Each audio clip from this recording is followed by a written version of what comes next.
हे आहे DS news network. आपण पाहत आहात आपली बातमी आपला आवाज. नमस्कार, मी दिनकर शिंदे. आपण पाहताय DS न्यूज. तुमचं मत माझं मत मध्ये आपलं स्वागत. मित्रांनो, महत्वाची माहिती आणि महत्वाचा विषय मी आपल्या समोर घेऊन आलोय आणि तो म्हणजे असा की मराठा समाजाच्या आरक्षणासाठी लढा देणारे मनोज जरांगे पाटलांकडून महाराष्ट्राचे उपमुख्यमंत्री भाजपचे नेते देवेंद्र फडणवीस आणि राष्ट्रवादी अजित पवार गटाचे नेते आणि मंत्री असलेले छगन भुजबळ यांचा लाखोंच्या जनसमुदायासमोर करेक्ट कार्यक्रम झालेला आहे. होय, मी करेक्ट कार्यक्रम यासाठी बोलतोय, आपण DS न्यूजच्या माध्यमातून यापूर्वीच सांगितलं होतं की मनोज जरांगे पाटील यांचा स्वभाव जशास तसं उत्तर देण्याचा आहे. ते जरी संयमी वाटत असले, शांत जरी वाटत असले, तरी मराठा समाज जो लाखोच्या संख्येनं त्यांच्या पाठीशी उभा राहिलेला आहे, त्यांना शांत ठेवण्यासाठी, एका दिशेनं, एका प्रवाहानं त्यांना नेण्यासाठी मनोज जरांगे पाटलांनी आपली भूमिका संयमाची ठेवलेली आहे. परंतु जर समोरून विरोध जर कोणी तीव्र करत असेल, खालच्या शब्दामध्ये जर कोणी टीका करत असेल किंवा विरोध करत असेल ज्याची गरजही नाही, तर मात्र मनोज जरांगे पाटील शांत बसत नाही. ते जशास तसे उत्तर देतात. हे यापूर्वीच आपण DS न्यूजच्या माध्यमातून सांगितलं होतं. मित्रांनो, 14 ऑक्टोबरला मनोज जरांगे पाटलांनी आंतरवाली सराटी या ठिकाणी मराठा समाजाची एक विराट सभा घेतली. त्या सभेला वर्णन करण्यासाठी शब्द सुद्धा अपुरे पडतील अशीच ती सभा झाली. म्हणजे कदाचित ती सभा लाखोंच्या संख्येनं आतमध्ये होती, ज्या ठिकाणी जवळपास 170 ते 200 एकरच्या आसपास जे रान त्या ठिकाणी मोकळं करण्यात आलं होतं, शेत त्या ठिकाणी मोकळं करण्यात आलं होतं. अगदी त्या मैदानावर मराठा समाजाचा लाखोंचा जनसमुदाय हा स्थानापन्न तर झाला होता, परंतु जागा नव्हती म्हणून उभा राहिलेला मराठा समाज पहिल्यांदा पाहिला. आणि मित्रांनो, आपल्याला आश्चर्य वाटेल, जो जो या सभेचा साक्षीदार आहे त्याला निश्चितपणे खात्री पटेल मी काय सांगतोय.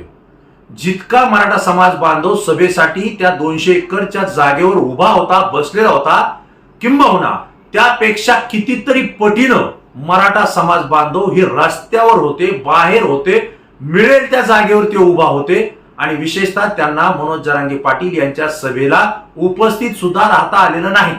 याचा अर्थ असा, मनोज जरांगे पाटील यांनी जे आवाहन केलं होतं मराठा समाजाला की 14 ऑक्टोबरला तुम्ही सभेला या, आपली ताकद काय आहे ही राज्य सरकारला दाखवू, म्हणजे 24 ऑक्टोबरला मराठा आरक्षणाचा निर्णय होईल. मित्रांनो, या ठिकाणी जे मराठा बांधव आले, भगिनी आल्या, माता भगिनी आल्या, वयोवृद्ध सुद्धा आल्या. विशेषतः आपल्या डोक्यावर घरून आणलेली भाकरीची शिदोरी खांद्यावर डोक्यावर घेऊन हे आंदोलन करते, हे मराठा समाजाचे कार्यकर्ते त्या ठिकाणी पायी चालले. विशेष म्हणजे बीडच्या बाजूनं शहागड म्हणजे जवळपास सराटे आंतरवाली या गावापासून ते 8 ते 9 किलोमीटर आहे. त्या ठिकाणी गाड्यांची पार्किंग करण्यात आली होती. महाकाळा कारखाना या ठिकाणी गाड्यांची पार्किंग केली होती. कदाचित ती पार्किंग जी असेल माझ्या माहितीप्रमाणे 25 ते 30 एकरच्या आसपास त्या दोनच भागामध्ये असेल. परंतु ही पार्किंग पहिल्या 2 तासातच भरून गेली होती. वाहनं अगदी एकमेकांना टेकून लागली होती. आणि जो राष्ट्रीय महामार्ग आहे धुळे सोलापूर, या महामार्गावर जो बायपास झालेला आहे 4 पदरी 6 पदरी आणि पुन्हा सर्व्हिस रोड, या प्रत्येक ठिकाणी गाड्या उभा होत्या. मग त्यामध्ये ट्रक होते, टेम्पो होते, जीप, कार, विशेष म्हणजे काही बैलगाड्या सुद्धा आल्या होत्या, ट्रॅक्टर आले होते, ऑटो रिक्षा आले होते, मोटरसायकलची तर गिनतीच त्या ठिकाणी करणं अशक्य आहे. मित्रांनो, हे सगळं असताना जे पायी आले होते मराठा समाजाचे बांधव भगिनी, यांची संख्या अमाप संख्येनं त्या ठिकाणी होती. म्हणजे या सभेचं वर्णन हे शब्दात करणं अशक्य आहे. विश्व रेकॉर्ड झाला असेल या सभेचा, अशी ती सभा झाली. आणि मनोज जरांगे पाटील या ठिकाणी भाषण करताना भाऊक झाले होते. त्यांनी प्रतिक्रिया सुद्धा दिली की एवढा समाज एवढी संख्येने या ठिकाणी येईल असं मला वाटलं नव्हतं. आणि एवढ्या संख्येनं आल्यानंतर मी जेव्हा त्यांना पाहतोय त्यावेळेस मी चारी बाजूने पाहत असताना मला क्षितिज दिसत नाही. मला फक्त मराठा बांधव, माझे माता भगिनी, माझे आई वडील मला त्या ठिकाणी दिसत आहेत. आणि त्यांच्या समोर आता मी काय बोलू हे शब्द सुद्धा मला सुचत नाहीत. म्हणून जे सुचलं ते मी बोललो असं सुद्धा त्यांनी सांगितलं. मित्रांनो, परंतु आपण सांगितलं होतं की मराठा समाजाच्या आरक्षणाचा हा जो लढा आहे, या ठिकाणी मराठा समाज आग्या मोहळाच्या माशाप्रमाणे एकजुटलेला आहे. याच्यावर कुणी दगड मारण्याचा प्रयत्न करू नये. कारण मोहळाच्या पोळ्यावर जर कोणी दगड मारला तर त्या आगा मोहळाच्या माशा त्या दगड मारणाऱ्याला तर सोडत नाहीत, पण त्याच्या सोबत जो कोणी सहकारी असेल त्याचा सुद्धा जीव घेतल्याशिवाय या माशा शांत बसत नाही. ही आग्या मावळाचा गुणधर्म आहे. आणि अगदी त्याच पद्धतीनं हा मराठा समाज त्या ठिकाणी आग्या मावळ्याच्या माशाप्रमाणे शांत आहे. आता याच्यावर दगड कोण मारतंय हा विचार महत्वाचा आहे. मित्रांनो, मराठा समाजाच्या आरक्षणाचा मुद्दा, कुणबी मराठा म्हणून आम्हाला आरक्षण द्या म्हणून त्याचे पुरावे सापडत आहेत आणि शासनाकडे मनोज जरांगे पाटील आणि मराठा समाज मागणी करतोय. शासन त्या पद्धतीने निर्णय घेतोय, समिती नेमतोय. पण अशा परिस्थितीमध्ये जे की राष्ट्रवादी अजित पवार गटाचे नेते आहेत, जे महाराष्ट्राचे मंत्री आहेत आणि त्यांना एक मलाईदार खातं मिळालेलं आहे, अन्न पुरवठा मंत्री, जे खायचं आणि खाऊ घालायचं आहे ते त्यांच्याकडे आहे. ते छगनराव भुजबळ जे की समता परिषदेचे अध्यक्ष आहेत, ओबीसीचं नेतृत्व करण्याची त्यांच्या अंगामध्ये धमक आहे असं त्यांना वाटतं आणि म्हणून ते ओबीसीचे नेते म्हणून उदयास येण्याचा प्रयत्न करतायत. वास्तविक पाहता त्यांनाही मानणारा ओबीसी समाज आहे, पण मराठा समाज सुद्धा त्यांच्या सोबत आहे आणि सगळाच कुठलाही समाज कोणत्याही नेत्याला आपला नेता मानत नाही. ओबीसीचे सगळे नेते सुद्धा, कार्यकर्ते सुद्धा, समाज बांधव सुद्धा छगन भुजबळांना नेता मानत नाही. हा त्यांचा गैरसमज आहे. कारण विजय वडेट्टीवार तिकडे ओबीसीचे नेते होऊन बसले, तिकडे पंकजाताई मुंडे आहेत, त्या ओबीसीच्या नेत्या म्हणून त्या ठिकाणी काम करतायत. असे अनेक नेते तिथे ओबीसीचे नेते म्हणून त्या ठिकाणी काम करतात. एकनाथराव खडसे असतील, तेही त्या ठिकाणी त्या पद्धतीनं काम करतात. म्हणजे सांगण्याचं तात्पर्य असं की ज्यांना ओबीसीचं प्रमाणपत्र आहे ते ओबीसीचे नेते आणि जे ओबीसी घटकामध्ये जन्माला आले ते ओबीसीचं नेतृत्व करताय म्हणून ते नेते. पण छगन भुजबळांना वाटतं की मीच फक्त महाराष्ट्रामध्ये ओबीसीचा नेता म्हणून उदयास यावं म्हणून त्यांनी मराठा समाजाच्या आरक्षणाला विरोध केलेला आहे. होय मित्रांनो, विरोधच. त्याचं कारण असं आहे की छगनराव भुजबळ मराठा समाजाचा आरक्षणाचा मुद्दा निघाला की त्याच वेळेस फक्त घोषणा करतात की मराठा समाजाला आरक्षण द्या, ही आमची मागणी, आमचा पाठिंबा आहे, पण त्यांना ओबीसीतून आरक्षण देऊ नका, नसता मग आम्हाला विरोध करावा लागेल. ज्यावेळेस ओबीसीतून दिलं जाईल त्यावेळेस भुजबळ साहेबांनी बोललं पाहिजे, परंतु त्यांनी विरोध केला. मनोज जरांगे पाटील यांच्याविषयी त्यांनी अनेक एकेरी शब्दात टीका केल्या. मनोज जरांगे पाटलांच्या सभेला 7 ते 8 कोटी रुपये खर्च आला असेल तर हा पैसा मनोज जरांगेने आणला कुठून, असा प्रश्न सभेच्या अगोदर 2 दिवसापूर्वी त्यांनी केला. विशेष म्हणजे आम्हाला कोणी 10 रुपये देत नाही आणि ह्यांना एवढे पैसे देतं कोण, अशाही पद्धतीचा आरोप केला. एवढंच नाही तर मनोज जरांगेंचं मी काय खातो आणि मनोज जरांगे कुणाचं खातात हेही सांगावं, असाही आरोप केला. म्हणजे अशा पद्धतीने छगन भुजबळांनी एक प्रकारे मराठा समाजाच्या आंदोलनकर्त्यांना आपल्या अंगावर घेण्याचा प्रयत्न केला, ज्यातून मराठा समाजाने जर आपल्याला जास्त विरोध केला तर ओबीसी समाज आपल्या बाजूने आपोआप झुकेल, हा गैरसमज छगन भुजबळांचा आहे आणि मग कदाचित त्यांनी हे केलं. मित्रांनो, छगनराव भुजबळ हे अजित पवारांच्या सोबत आहेत. अजित पवारांचे आता ते अजित पवारांच्या नेतृत्वाखाली काम करतायत म्हणून मनोज जरांगे पाटलांनी त्या ठिकाणी त्यांचा खरपूस समाचार घेतलेला आहे. त्यांनी त्या ठिकाणी स्पष्टपणे त्यांनी सुद्धा छगनराव भुजबळ यांच्या विरोधात एकेरी शब्दात भाषा वापरली. आम्ही 100 एकर जमीन काही विकत घेतली नाही, हे एअरपोर्टला वाटतं आम्ही विकत घेतली, अशा शब्दात ते बोलले. विशेषतः ती जमीन शेतकऱ्यांनी मोफत त्या सभेला दिलेली आहे आणि त्या ठिकाणी आमची सभा होते आणि या सभेचा खर्च 123 गावातल्या काही ठराविक गावातल्या लोकांनी मदत केली आणि 21 ते 22 लाख रुपयांचा खर्च या ठिकाणी आला. बाकीची सोय तर सगळी लोकांनी विनामूल्य केली, असंही त्यांनी त्या ठिकाणी हिशोब देताना छगन भुजबळांचं नाव घेऊन सांगितलेलं आहे. आणि हे करत असताना मात्र त्यांनी स्पष्ट सांगितलं की उपमुख्यमंत्री असलेले अजित पवार यांनी छगन भुजबळांना आवर घालावा, कारण तुमच्या शब्दाशिवाय, तुमच्या उपसेनाशिवाय छगन भुजबळ हे मराठा समाज विरोधात बोलत नाही. त्यांना तुम्ही आवर घाला, नसता अजित पवार तुम्हाला सुद्धा परिणाम भोगावे लागतील, असा इशारा त्यांनी थेट त्या सभेतून दिला. आणि दुसरे जे आहेत, जे ऍडव्होकेट गुणरत्न सदावर्ते, ज्यांची वकिली आता गेलेली आहे, परंतु त्यांनी सुद्धा मराठा समाजाचा आरक्षणाचा मुद्दा निघाला की गुणरत्न सदावर्ते बिळातून बाहेर पडतात आणि मराठा समाजाच्या आरक्षणाला विरोध करतात. गरजच नाही, कारण याला म्हणतात खाजून अवधान आणणे. ज्या वेळेस मराठा समाज त्यांची मागणी घेऊन जातोय, त्यांना आरक्षण मिळेल न मिळेल तो न्यायालयाचा प्रश्न आहे, तो सरकारचा प्रश्न आहे. तुम्हाला मध्ये बोलायची गरज काय, तुम्ही सुपारी घेता कुणाची, असा प्रश्न मराठा समाजातले तरुण या ठिकाणी जाहीर पद्धतीने विचारतात.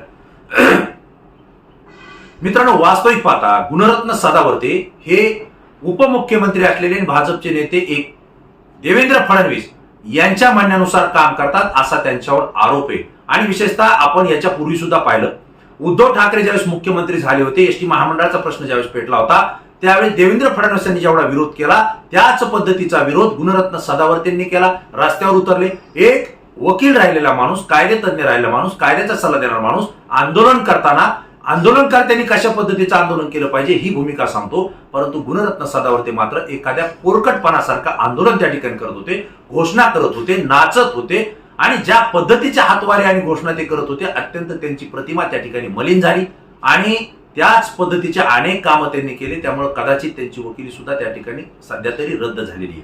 मित्रांनो, गुणरत्न सदावर्ते हे देवेंद्र फडणवीस आणि भारतीय जनता पार्टीच्या इशाऱ्यावर काम करतात, हे आपल्याला वारंवार दिसतंय आणि विरोधक सुद्धा त्या पद्धतीने आरोप करतायत. कारण ज्या वेळेस आता देवेंद्र फडणवीस उपमुख्यमंत्री झाले, मुख्यमंत्री झाले, त्यांच्या विरोधात जर कुणी आंदोलन केलं तर गुणरत्न सदावर्ते बाहेर येतात. आता ते बाहेर येण्याचं कारण काय हे माहित नाही, परंतु जी भारतीय जनता पार्टीची संस्कृती आहे, ज्या पद्धतीनं राष्ट्रीय स्वयंसेवक काम करतोय, राष्ट्रपिता महात्मा गांधी ज्यांनी देशाला स्वातंत्र्य मिळवून देण्यासाठी महत्वपूर्ण भूमिका बजावली, आज त्यांना राष्ट्रपिता म्हटलं जातं, जगामध्ये त्यांचं त्या ठिकाणी आदर केला जातो. त्या महात्मा गांधींची हत्या करणाऱ्या नथुराम गोडसेचा उदो करणारी भारतीय जनता पार्टी आणि नथुराम गोडसेचा उदो करणारी राष्ट्रीय स्वयंसेवक संघ याच तालमीमध्ये गुणरत्न सदावर्ते काम करत असल्याचं दिसतंय. कारण त्यांनी नुकत्याच एका बँकेच्या सभेमध्ये कार्यक्रमामध्ये नथुराम गोडसेंचा फोटो लावला आणि त्या ठिकाणी त्यांनी घोषणाबाजी केली. महात्मा गांधीला ते पितामह मानत नाहीत, मानू न मानू तो त्यांचा विषय, परंतु नथुराम गोडसेंना ते त्या ठिकाणी उदो करतात. अशा पद्धतीची जर वृत्ती असेल तरी भारतीय जनता पार्टीचीच पिलावळ आहे हे मनोज जरांगेंनी केलेला आरोप या ठिकाणी खरा वाटतो. आणि म्हणून मनोज जरांगे पाटील यांनी लाखोंचा जो जनसमुदाय आहे, कोणी त्याला 1 कोटी मराठा समाज म्हणतो, कोणी 1.5 कोटी म्हणतो, परंतु जो काही समाज त्या ठिकाणी उपस्थित राहिला होता त्याची व्याख्या करणं मला तरी शक्य नाही. परंतु या विराट जनसमुदायासमोर मनोज जरांगे पाटलांनी 4 जणांचा करेक्ट कार्यक्रम केलेला आहे. आणि तो कार्यक्रम असा झालाय, एक म्हणजे देवेंद्र फडणवीस आणि दुसरे म्हणजे अजित पवार, जे की 2 उपमुख्यमंत्री आहेत. दोघांचाही त्यांनी करेक्ट कार्यक्रम त्या ठिकाणी केला, पण त्यासोबतच छगन भुजबळ आणि गुणरत्न सदावर्ते यांचा सुद्धा त्या ठिकाणी करेक्ट कार्यक्रम केलेला आहे. मित्रांनो, त्यांनी स्पष्टपणे इशारा दिलाय की अजित पवार आणि देवेंद्र फडणवीस, तुम्ही दोघंही हे जे 2 माणसं आहेत तुमचे कार्यकर्ते, यांना आवर घाला, यांना सांभाळा. आणि एवढंच नाही तर त्यांनी असंही सांगितलंय की एकनाथराव शिंदे असतील, देवेंद्र फडणवीस असतील किंवा अजित पवार असतील, यांनी छगनराव भुजबळ आणि गुणरत्न सदावर्ते यांना जाणीवपूर्वक मराठा आंदोलनकर्त्यांना उकसवण्यासाठी त्या ठिकाणी पाठवलं, असे मला दाट शंका येते. कारण हे दोघांनी मराठा समाजाच्या विरोधात बोललं तर मराठा समाज रागीट आहे, आक्रमक आहे, तो पेटून उठेल, काहीतरी आंदोलन करेल, जाळपोळ करेल आणि त्या ठिकाणी मराठा समाज बदनाम होईल. म्हणून मराठा समाजाला उकसवण्यासाठी छगन भुजबळ आणि गुणरत्न सदावर्ते यांना देवेंद्र फडणवीस आणि अजित पवार यांनी त्या ठिकाणी पाठवलंय, असा घणाघाती आरोप त्यांनी विराट मराठा समाजाच्या सभेमध्ये केलेला आहे. आणि विशेषतः छगन भुजबळ आणि देवेंद्र फडणवीस या दोघांबाबत मात्र मनोज जरांगे पाटलांनी एक संदेश दिलाय की मराठा समाजाच्या आरक्षणाला जो विरोध होतोय, मराठा समाजाच्या आंदोलनामध्ये जो पोलिसांनी लाठीचार्ज केलाय, अगदी त्या लाठीचार्जचं देवेंद्र फडणवीस यांनी पहिल्या दिवशी समर्थन केलं होतं. त्यांनी असं सांगितलं की मराठा समाजाच्या आंदोलनकर्त्यांनी अगोदर पोलिसांवर दगडफेक केली आणि त्यानंतर पोलिसांना लाठीचार्ज करावा लागला. आंदोलनकर्त्यांनी पोलिसांना जखमी केलं म्हणून पोलिसांनी लाठीचार्ज केला, असं देवेंद्र फडणवीस सुरुवातीलाच बोलले होते, जे की गृहमंत्री आहेत, उपमुख्यमंत्री आहेत. त्याचा खरपूस समाचार मनोज जरांगे पाटलांनी यापूर्वी घेतला, या सभेतही घेतला आणि अगदी देवेंद्र फडणवीस यांच्याच भाषेमध्ये गुणरत्न सदावर्ते सुद्धा बोलले की मराठा समाज आंदोलनाने पोलिसांवर लाठीचार्ज केलाय, पोलिसांवर दगडफेक केली, त्यांना जखमी केलंय, हिंसक आंदोलन केलंय. आणि आता सुद्धा मनोज जरांगे पाटलांच्या या सभेमध्ये पुन्हा हिंसक वळण लागेल, पोलिसांवर पुन्हा लाठीचार्ज दगडफेक करण्याचा प्रकार घडेल. त्यामुळे मनोज जरांगे पाटील यांना अटक करा, हीच भाषा गुणरत्न सदावर्तेंनी पुन्हा बोलली. आणि हा धागा पकडून मनोज जरांगे पाटलांनी त्या ठिकाणी गुणरत्न सदावर्ते आणि भुजबळ, छगनराव भुजबळ या दोघांचाही कान उघडणी केली. आणि त्यासोबत असतील देवेंद्र फडणवीस असतील, अजित पवार असतील, या तिघांना सुद्धा त्या ठिकाणी इशारा दिलाय की तात्काळ तुम्ही या दोघांना आवरा, नसता ही मराठा समाजाचं आग्या मोवल जे शांत आहे हे जर बाबा एकदा उठलं तर तुम्हाला कोणीही वाचू शकत नाही, अशा पद्धतीचा इशारा मनोज जरांगे पाटलांनी दिलाय. मित्रांनो, या सभेचं पूर्ण वृत्तांकन, पूर्ण जे काही पाहणी असेल हे आम्ही प्रत्यक्ष त्या ठिकाणी जाऊन पाहिली. नजरेमध्ये मावत नव्हता हा जनसमुदाय होता, नजरेत मावत नाही एवढ्या गाड्या होत्या. आणि एक मला या ठिकाणी आवर्जून सांगावं लागेल की ज्या ठिकाणी मराठा बंधू भगिनी असतील, महिला असतील, युवक असतील, हे ज्यावेळेस सभेच्या ठिकाणी जात होते, जथ्थेचे जथ्थे होते, 100, 200, 250, 500 एवढ्या संख्येने ते येत होते. परंतु या ठिकाणी ज्या घोषणा देत होते त्या घोषणा मात्र उपमुख्यमंत्री देवेंद्र फडणवीस आणि सध्याचे जे अन्न पुरवठा मंत्री आहेत छगनराव भुजबळ यांच्या विरोधात अत्यंत तीव्र शब्दामध्ये, अत्यंत घाणेरड्या शब्दामध्ये शिव्या देत होते, घोषणा देत होते. आणि ते सगळं पाहत असताना आम्हाला सुद्धा त्याची शूटिंग करणं त्या ठिकाणी थांबावं लागलं. कारण मित्रांनो, रोषच मराठा समाजामध्ये इतका प्रचंड आहे की या रोषाला छगनराव भुजबळ यांना सामोरं जावं लागेल. कदाचित त्यांचा राजकीय म्हणतोय मी, निवडणुकीमध्ये त्यांचा पराभव त्या ठिकाणी आहे, राजकीय बळी सुद्धा त्या ठिकाणी त्यांचा जाईल, म्हणजे ते पराभव होतील, हा मला सांगण्याचा उद्देश आहे. आणि राहिला प्रश्न देवेंद्र फडणवीस यांच्यावर, तर महाराष्ट्र पूर्ण नाराजच झालेला आहे.